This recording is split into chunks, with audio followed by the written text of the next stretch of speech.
Hello children, welcome to our Khushi education. इयत्ता 5वी, विषय मराठी. स्वच्छतेचा प्रकाश. एकदा मी एका शाळेत गेलो होतो. मुले प्रार्थना म्हणत होती. प्रार्थना संपल्यावर त्यांनी प्रतिज्ञा म्हटली. त्यांना मी विचारले, प्रतिज्ञेत पहिलं वाक्य काय आहे? भारत माझा देश आहे, होय ना? मुले हो म्हणाली. भारत आपला देश आहे असं न म्हणता माझा का बरं म्हटलं असेल? मुले विचारात पडली. मग मी सांगितले, वस्तू माझी असं वाटतं तेव्हा आपण तिची जितकी काळजी घेतो तितकी आपली म्हटल्यावर घेतोच असं नाही. म्हणून माझा असा शब्द इथे वापरला असं वाटतं का?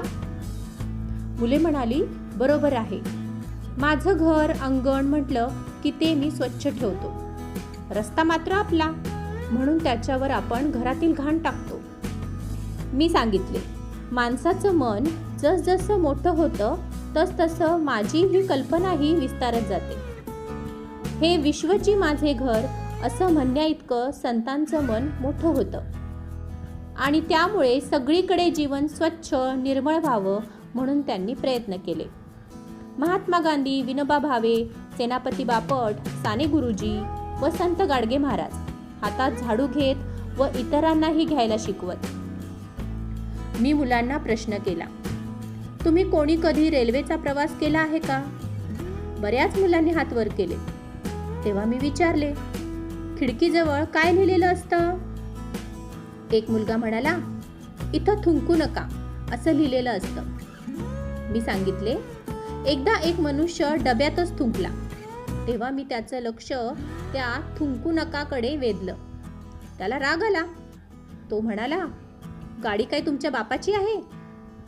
मी म्हणालो, माझ्या बापाची नाही, तुमच्या बापाची नाही, म्हणून काय घाण करायची? देश माझा म्हणण्यामागे अशी भूमिका आहे. हा देश जर आपला तर हे डोंगर उघडे बोडके का? आपण वंदे मातरम म्हणताना शस्य श्यामला असे म्हणून मातेला वंदन करतो, तर ती शस्य श्यामला व्हावी म्हणून आपण खटपट करायला नको का? भारत माझा देश आहे असं नुसतं पोपटासारखं तोंडानं बोलण्याऐवजी तुमच्या सर्व इंद्रियातून ही भावना व्यक्त व्हायला हवी. मुलांनी उत्साहाने माना डोलावल्या. थोर समाजसेवक. सेनापती बापट हे थोर समाजसेवक होते. त्यांनी देशसेवेची प्रतिज्ञा घेतली होती. त्यांचा दिनक्रम ठरलेला असे. पहाटे लवकर उठायचे, दैनंदिन कामे उरकली की हातात झाडू घ्यायचा आणि सफाईला सुरुवात करायची. सफाई करणे सोपे असते, पण लोकांच्या वृत्तीत बदल घडवून आणणे अवघड असते असे त्यांना वाटे. गावातील लोक सेनापती बापट यांना तात्या म्हणून ओळखत. त्यांचे सफाईचे काम पाहून गावकऱ्यांमध्ये कुजबूज सुरू झाली. काही जणांनी त्यांना विचारले, तात्या, हे कसलं काम काढलं? तात्या म्हणाले, स्वच्छतेचं. त्यावर गावकरी म्हणाले, तुमच्यासारख्या शिकल्या सवरलेल्यांना हे असलं वंगाळ काम करणं बरं दिसत नाही. सफाईच्या कामात वाईट काय आहे? तात्यांनी विचारले. पण असलं हलकं काम? गावकऱ्यांनी प्रश्न विचारला.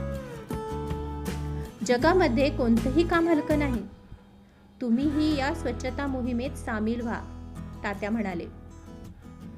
गावकऱ्यांनी तात्यांच्या वडिलांची म्हणजे दादांची भेट घेतली. तात्या करत असलेल्या स्वच्छता मोहिमेची माहिती दिली. वडिलांनी मुलाला समजावून सांगावे असे सुचवले. एके दिवशी दादा तात्यांना म्हणाले, तात्या, तू विलायतेहून शिकून आलास आणि आता हे काय सुरू केलंयस? काय झालं दादा? माझं काही चुकलं का?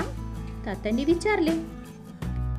इतके दिवस सशस्त्र क्रांतीचं वेड तुझ्या डोक्यात होतं. त्यासाठी तू उच्च शिक्षण घेतलंस आणि आता तू हातात झाडू घेऊन सफाईला सुरुवात केलीस. आयुष्यात काय करायचं हे तू ठरवलंयस की नाही? दादांनी विचारले. सारं आयुष्य देशसेवेसाठी घालवायचं अशी मी प्रतिज्ञा केली आहे. विलायतेला जाऊन जे शिक्षण घेतलं ती एक देशसेवाच होती आणि आता त्याच हातात झाडू घेतला तोही देशसेवेचाच एक भाग आहे. तात्या म्हणाले, सफाई करण्यात कसली देशसेवा? दादांनी विचारले. दादा, तुम्ही रोज देवाची पूजा करता. पूजा करण्याआधी देवाची बैठक झाडून स्वच्छ करता ना?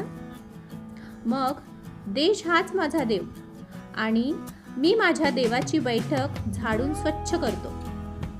तुम्ही पूजक देवाचे, देशाचा मीही पूजक. सर्वव्यापी देश माझा, त्याची मी झाडी बैठक. यावर दादा तरी काय बोलणार? सेनापती बापट यांनी हे सफाईचे व्रत अबोलपणे आयुष्यभर राबवले. लोकांच्या वृत्तीत हळूहळू नकळत बदल होत गेले.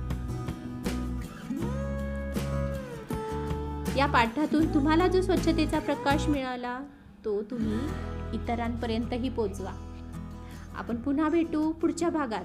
तोपर्यंत बाय बाय.